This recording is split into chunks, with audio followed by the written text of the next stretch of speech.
happening on Wall Street. Economic indicators. Who knows where this is going to end up? To understand the economy, you have to understand human nature.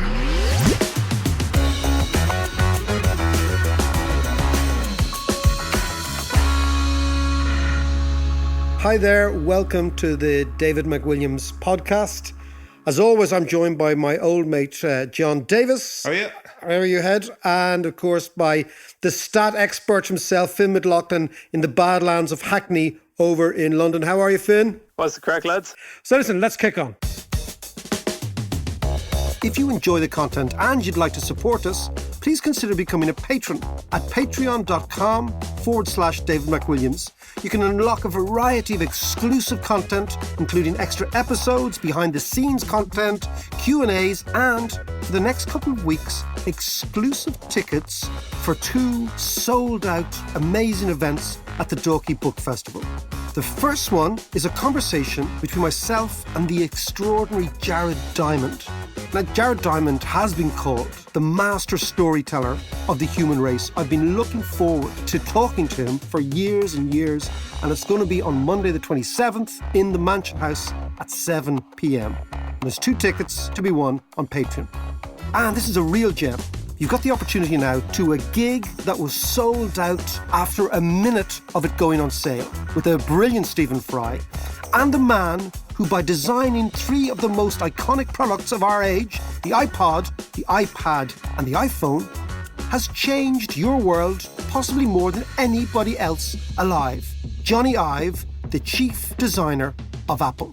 The gig is on Saturday, the 15th of June, in the Seafront Marquee at Dalkey. The tickets have been sold out, but you got the chance to win 2 if you join the gang here at patreon.com/David McWilliams.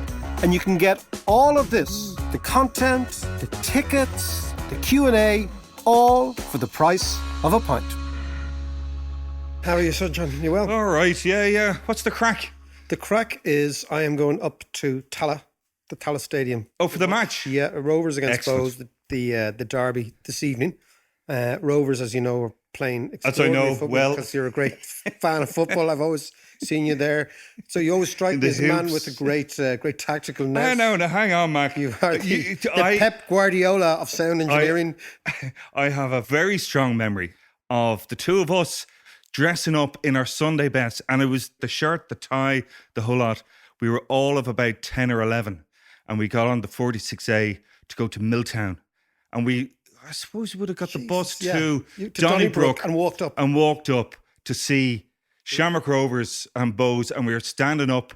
That is a brilliant memory. Go on. Yeah, in the terrace, totally out of place. In our shirt and ties. In our shirt and tie. Everyone else in the hoops jerseys. Yeah. Well, you know, it's always good for little middle-class kids to actually enjoy the football. But it was our venture out. I remember that, and that's when Johnny Giles and Dunphy and all those guys came back to Dublin.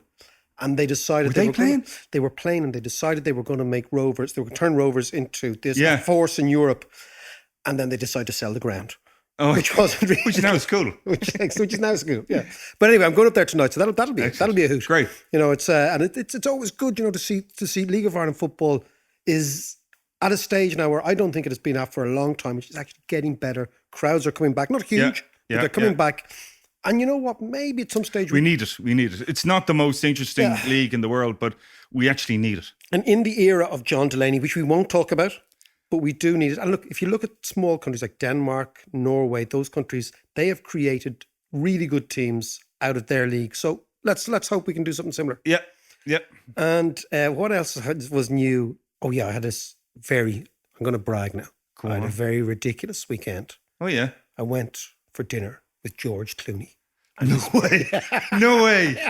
And his missus, Amal, who was really cool. I thought she was going to be really, because A, she's so beautiful, and B, you know, so was he. Well, it's funny. My missus just said, my Shan said, you know, not only was he really, really good looking, like better looking than he is in the movies, he was really nice too. God. He was really unbelievably decent, really interested in the world, interested in politics. We talked about all sorts of stuff. His missus was a hoot. Like I thought she was going to like this really serious Chambers, London barrister, human rights lawyer. Not at all. Really girly, really good fun. Stayed up really late. A lot of gargles were had. Brilliant. And Clooney and was what were you talking about? But it's kind of interesting because, you think, what do you talk to George Clooney about? You say, I saw Ocean's 11. Yeah, exactly. Where do you start? Yeah, exactly. But he was really, really open and really decent, and not straight away, but after a while, straight into politics, Trump, American politics. He's very engaged, isn't he? He's hugely engaged. American politics, where it's going. He had been back to see his Irish relations, the Clooneys of Portlaoise, and he'd been out with them the night before. So I said, he said, it was a bit mad, but it was grand. And he was really sweet about that. But then we got talking, this is the whole purpose maybe of today's show.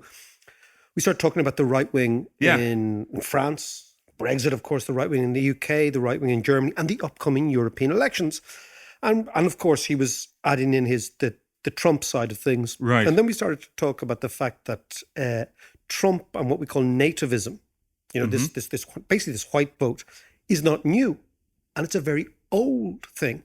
And Clooney's great-great-grandfather emigrated just after the famine, arrived in New York with nothing at all. Nothing at all. Like so many of them. In actual fact, in the late 1840s and 1850s, 1,000 Irish people a day were arriving in New York City alone. Jesus. So we talked about that and what actually happened at the bottom of the pile. Yeah. What happens when you arrive in a new country, when all you have is your own people? That's your network. Yeah. Where you don't have any skills, you don't speak the language. Many of them didn't speak English. How do you get on? And that's where it got me thinking about poor Muslims in France who've arrived, like the Irish did 150 odd years ago, poor Muslims in England, the Turks in Germany, the immigrants in Sweden. And is there any lesson that we can learn today from history, both economic and political, that could be applicable in the next couple of weeks in the European election, where the right-wing anti-immigrant vote is suggested, at least, to sweep the boards, particularly in the UK, right? Because the Brexit party is going to wrap itself in the flag, so it's going to be an English vote, more or less, and a white English vote at that, and of course in France and in Germany. So that was the chit chat. We had very interesting stuff. Wow, brilliant! So in order to actually explore that a little bit, I went back to look at what actually happened. Oh yeah, and what we were discussing, Clooney and I, was this weird thing. Clooney and I love that. It's quite good, actually, isn't it? Yeah, your man. Anyway, no, the weird thing of how many Black Americans have Irish Catholic surnames, right? So Shaq O'Neill, Eddie Murphy, Condoleezza Rice, Obama. Exactly. Randall Kennedy, the great American Black academic. All these people have Irish Catholic names. How did that happen? So I went back and I started looking at the research, and there's an amazing book by a fellow called Noel Ignatieff, called How the Irish Became White. And it's a history of the Irish in the ghetto in New York, Philadelphia, and Boston. And it's this idea. He sounds like he's Russian. Interestingly, because we have a Canadian producer, his son, Michael Ignatieff, ran for Prime Minister of Canada. Ignatieff, I suspect, is Russian originally. Yeah. Michael Ignatieff is his son, big brainy lad. This is the owl lad, Noel. Right. Who was a professor at Harvard and wrote this really interesting book. He just thought, hold on a second, there's something interesting here. What happens when people arrive in a country with nothing, and how do they progress through the ranks? Yeah. And what you find is one thing is, number one, and this is the Irish surname thing, this is really interesting, that what happened in America when the Irish Catholics arrived was something that had never been seen in the Northeast Free States, as they called them, the free states where Black people were liberated and free and not slaves, is you had an alarming, they call it an alarming in the book, right? But a massive rise in mulattoes and mixed race kids. So in 1850 in Philadelphia, 15,000 mixed race kids were born. That was unheard of because the white wasps never mixed with the poor blacks. So what happened was the Irish and the blacks were living together, but also that Irish women arrived in New York and Philadelphia and Boston, okay? They had no money. They had nothing to sell except themselves.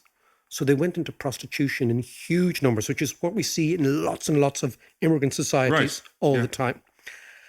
And when those women gave birth to kids, black kids, they kept them and they kept their mother's name, which is hence the Murphys and the Kellys and the O'Neills down that black side. Because they're all illegitimate kids. Because they're all illegitimate kids, right?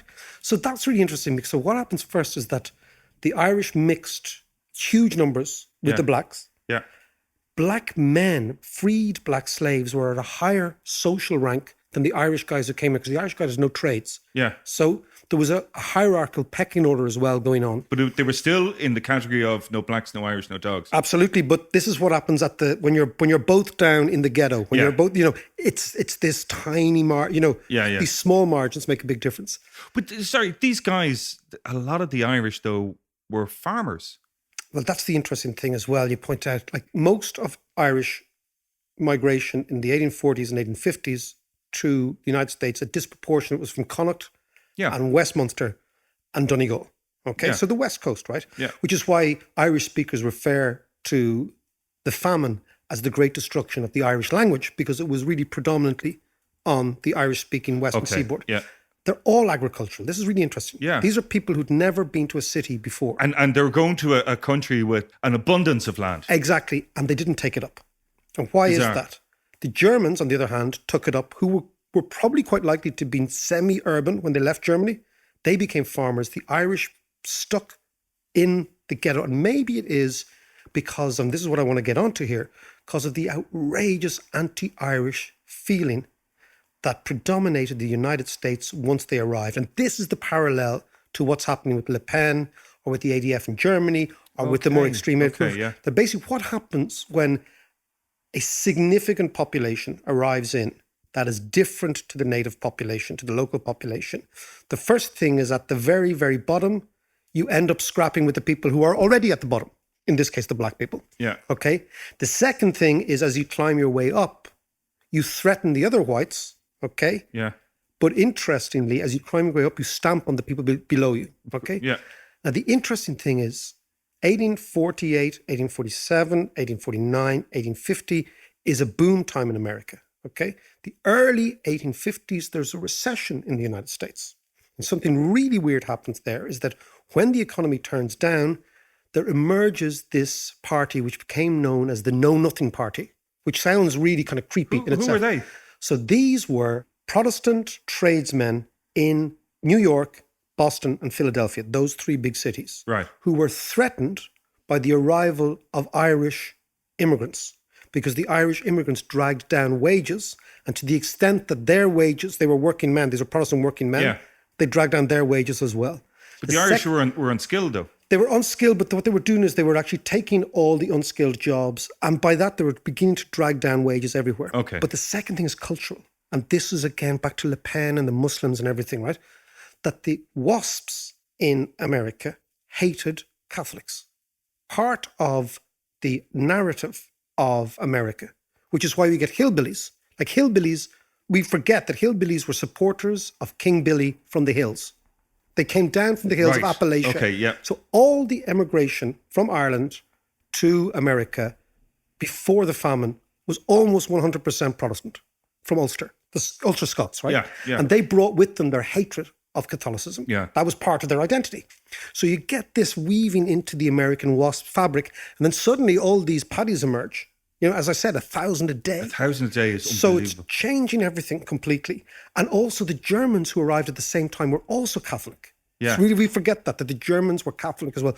And this sparked a combination of a culture war and an economic war, which manifested itself in this party called the Know Nothings, which did extremely well in local elections. Why were they called the Know Nothings? Because they were a quasi-secret outfit, okay? Okay. And when they were asked by journalists, because there was, people forget there was a very vibrant democracy in America, a very vibrant journalist scene. And when they were asked, are you part of this anti-Irish crowd? They'd say, I know nothing. So they suddenly became the Know Nothings, right?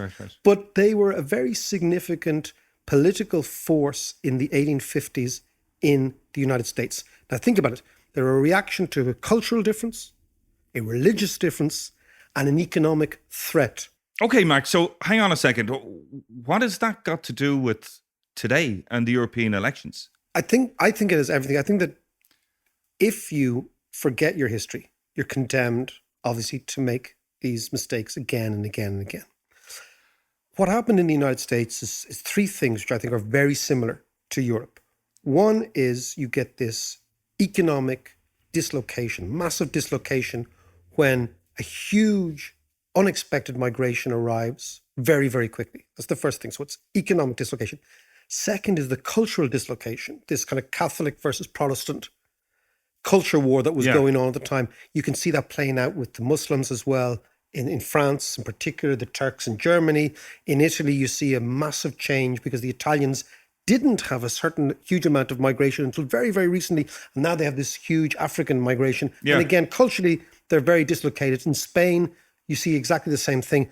All these countries have a lurch to the right, exactly like the Americans had when the know-nothings began to dominate the political discourse in the Democratic Party and in the Republican Party. We seem to forget that. So you see these three things. You have economic dislocation, you have cultural, not so much dislocation, but cultural challenges.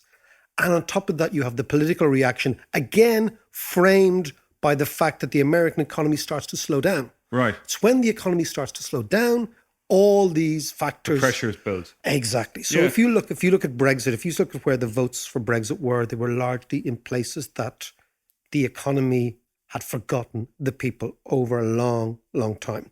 In France, Ms. Le Pen's votes are exactly the same. They're coming from the industrial heartland in the northeast, or they're coming from the south of France, okay?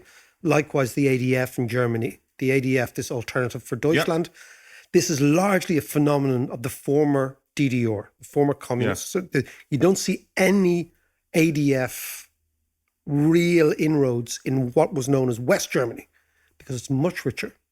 So you see this in East Germany. So it's really, and in actual fact, in East Germany, you see both the ADF on the right wing and Die Linke, which is the old Communist Party on the left. Both of them, ironically, are allied in this election on an anti-immigrant gig, right? Right. So a bit, they're like the UKIP. They're like, it's where UKIP and the new Brexit party of Farage meet together. So if you look at this, and again, what you see in Spain, Spain is, for the first time since Franco, think about it, it is seeing a right-wing party, a proper, not like the Party Popular, who are kind of right-wing light, okay? Yeah. But a proper right-wing crowd emerging. So let me ask you then. And that's why the history is interesting, because it's all happened before. Well, that's what I was going to say, is that we seemed condemned to repeat ourselves over and over again. Now, is it a case of, you just mentioned Spain there, has it been a long enough time since Franco that they've forgotten the history? And so what have we forgotten as Europeans about our history? And what have we learned? Because it kind of seems we've learned fuck all. To put the technical term. No, I think that one thing is you can get over hysterical about the rise of the right, in the sense that it has been coming for quite a long time. It's just bubbling under the surface, right? My sense is that what we see everywhere, and ironically we don't see it here, which is interesting, but that's for another conversation. Yeah. Ireland has been kind of odd. It's, I think it's probably in the Post. It's probably in the Post. Yeah, exactly. Taoiseach chopped. But what I would say is, you take a country like Germany, because Germany is the interest. So Germany is a country that both didn't give itself the permission, nor was it given the permission to rule Europe after the Second World War. So Willy Brandt, the great German chancellor in the 60s and 70s, says that Germany is an economic giant, but a political pygmy. So it was always afraid, because of the Second World War, because of the Holocaust, because of the Nazis, that it always was afraid even to suggest these feelings were there. And because of that, the Germans constructed this incredibly interesting constitution where the federal states had loads of powers. People forget that it's the Federal Republic of Germany, okay? It's a very different political structure. The most important institution in Germany is the Constitutional Court, and every citizen can go to the Constitutional Court and say, this is unconstitutional. And why is it doing that? It's trying to protect Germany from a leader who tore up the Constitution, i.e. Adolf Hitler, right? Who tore up the Constitution, tore up treaties and said, I don't care about these. He said treaties are there to be broken, actually. That's what he said. Yeah. So Germany is the canary in the coal mine. The ADF in Germany are, I think, more worrying than even Le Pen's crowd in France. Really? Because Le Pen's crowd in France have been allowed to express anti-Muslim feeling for a long, long time. It hasn't been the same neurosis. I mean, the French, as you know, have done the most fantastic rebranding exercise. I mean, the fellas in Coca-Cola would love them, right? From having been almost to a man collaborateurs, and then they all turn around and say, we're all part of the resistance, right? Yeah. Okay. And, you know, you see all that, right?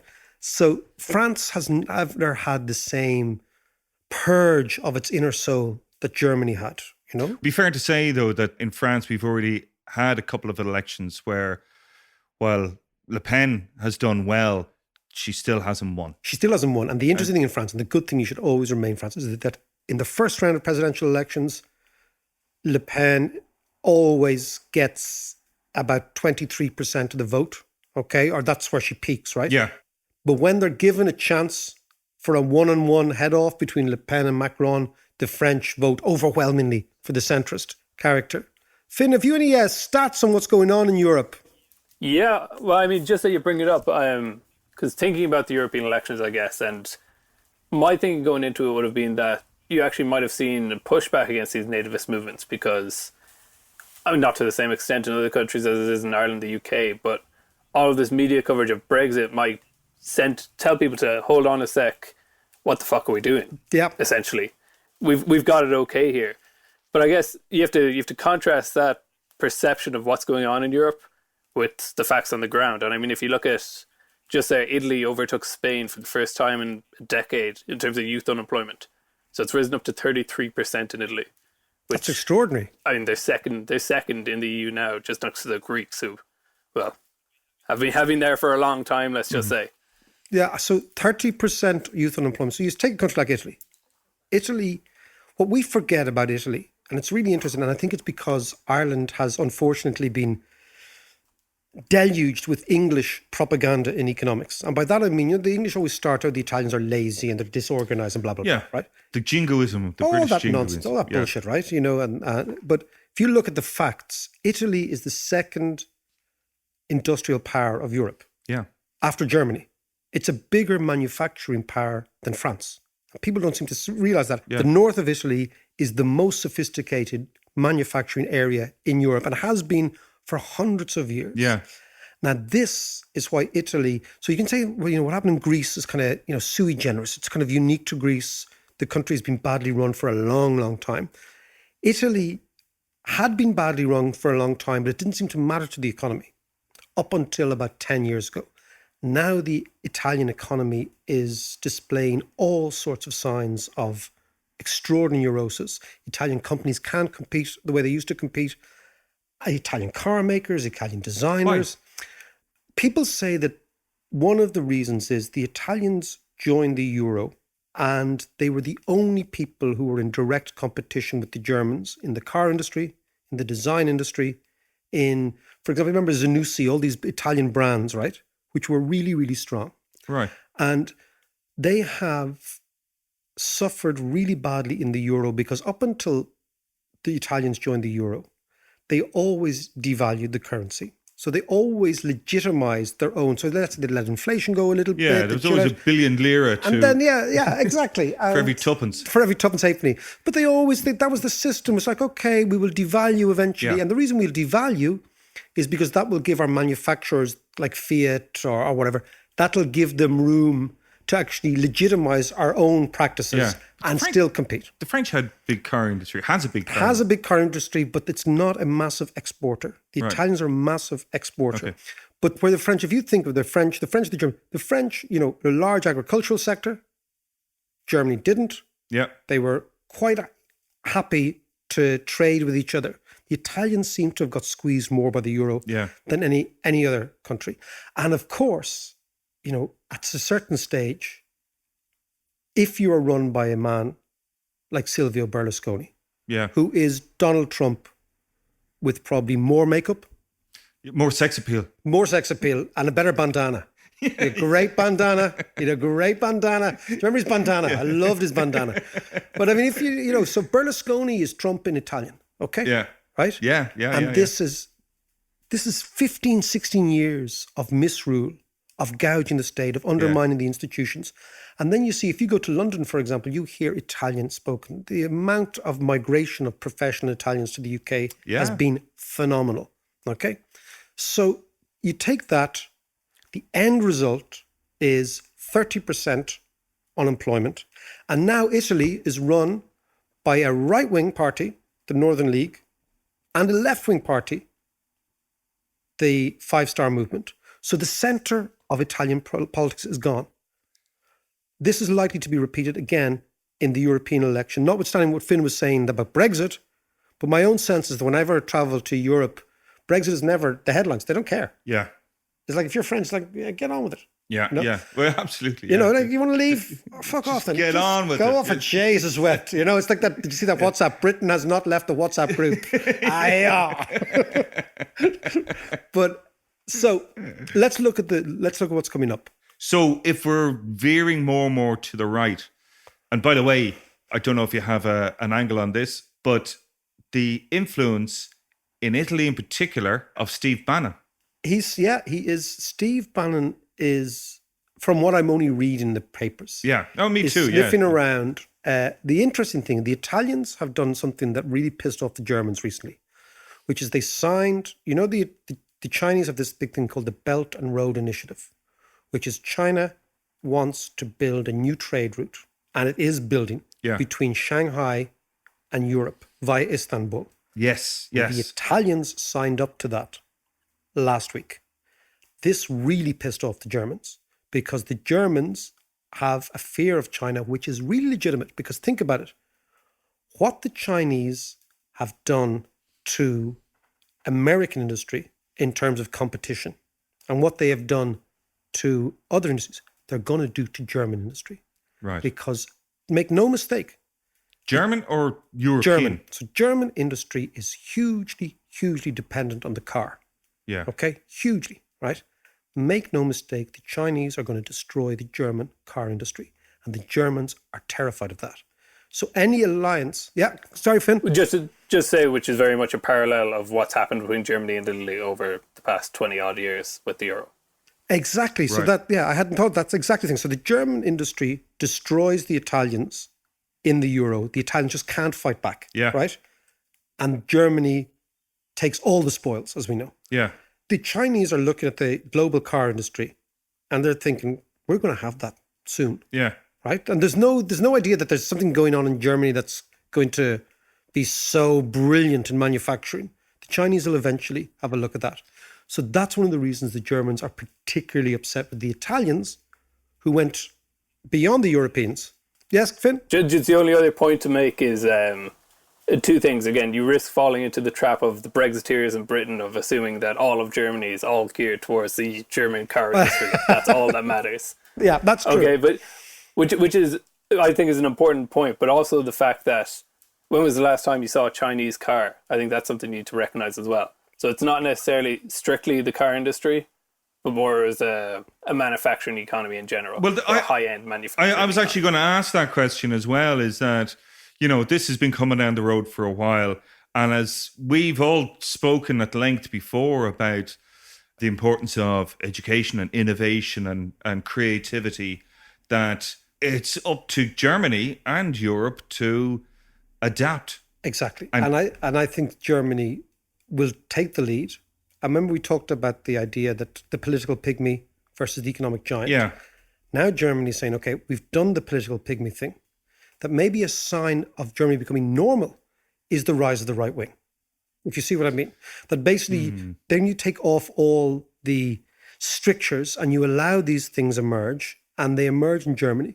But without Germany facing the world as a global power and leading Europe into this, not so much confrontation with, but this sort of face-off with China. Yeah. Okay? And this is why they're pissed off the Italians, right? Who are kind of bought by the highest bidder. Yeah. Okay? Yeah. Then Europe is really on the back foot. And we can't afford that because, let's come back to what we're talking about. It's the economic slowdown which has inflamed the racial tensions, which is being fought out at the bottom in France between the Gilets jaunes and everybody else, okay? Yep. This is all against the background of manufacturing industry shifting from the west to the east gradually. Then you get the economic slowdown, then you get immigration, and you have the same cocktail that you saw in the United States in the 1850s, except the difference is now the people who are threatening the culture are apparently Muslims and Turks and people who look different, of different skin. Back then, it was the paddies. Yeah, yeah. So sum it up for me then. If Europe is veering right, where will that leave us in the next few years? Should we be worried? Well, look, the big fear is that people think this is the 1930s all over again. And that people like ourselves, or certainly people like me, said, it'll be fine. Don't worry about this little fellow with a moustache. I know he's a bit weird, but he doesn't mean it. All that stuff he says about Jews, he doesn't mean it. Okay, Yeah. It's only electioneering. And then what transpires, he meant it. Yeah. And he did it.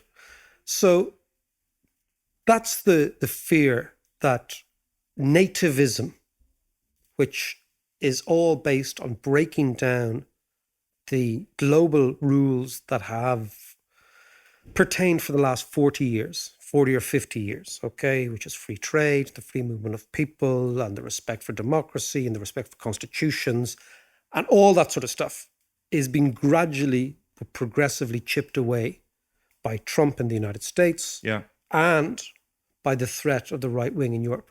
My own feeling is that social democracy is sufficiently strongly embedded in Europe and even here to protect it from this, what I would say is quite nasty right-wing movement, that most people, when they're really thinking of it, say, hold on, do we want this shit? Now you come back to the French, right? So the French are happy to vote for Le Pen and, cha-cha-cha-cha. Yeah. But when it comes down, they say, okay, it's this lady here against Macron. They vote in massive numbers for Macron. There's a guy in France called Mélenchon, who's the kind of like a very left-wing geezer. Same idea, really popular on the streets, great orator, galvanizing the fellas in the yellow vests. But when it comes down to it, even though Macron is unpopular, the majority of French people say, look, Play it safe. we can't be going there. So Right? Bernie Sanders will never Well, win. maybe. And like you look in Germany, right? There's a lot of fear now that because Merkel is leaving the stage and she's been so dominant, Yeah. that the CDU won't have a leader and the SDP, the Social Democrats, are losing out. And this will allow the space for this new right-wing party. But you know what? My own sense is that what happened in France when it comes to elections will also happen in Germany. The great leading indicator is what happened in Holland. Do you remember in Holland there was the man Geert Wilders was supposed to win, and The man everyone with the said, head, hair. the man with the Gruig, yeah. And eventually Dutch people said, you know what, fuck this. But where it's all different, and we might talk about this in later episodes, is Central Europe.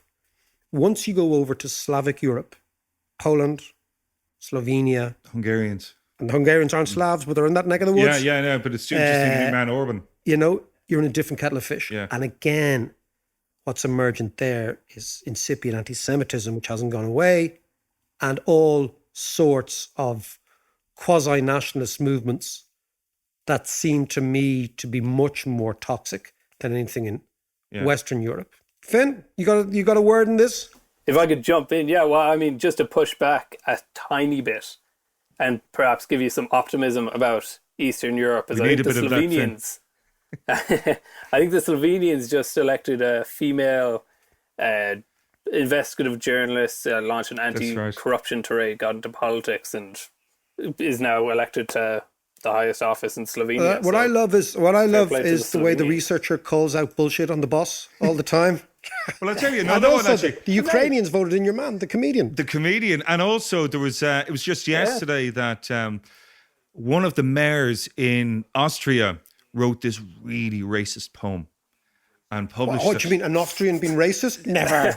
But the Austrian president, The young fella. the young fella, the right-wing young fella. Yeah. He looks like a member of Boyzone who fell off the stool. he Do did. you know when Boyzone used to be up in the stools singing, love me for a reason?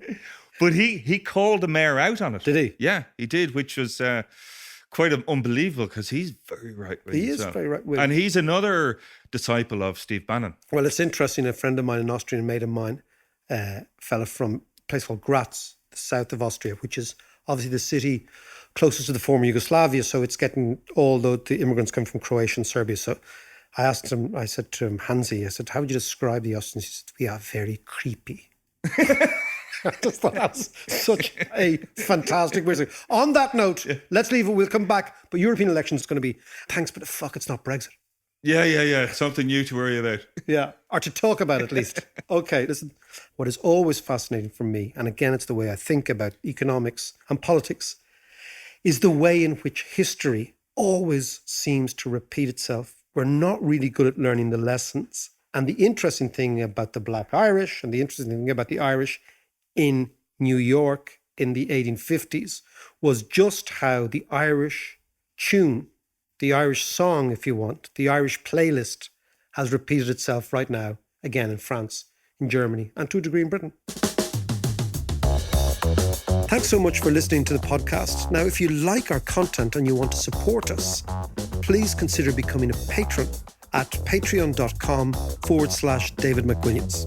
If you become a patron, you can unlock all sorts of interesting new content, interviews I'm going to be doing, ticket giveaways for those interviews, those conversations with really interesting people, experiences that you can't get anywhere else. And this will ensure that the podcast remains ad-free and you can get all of this stuff for the price of a pint.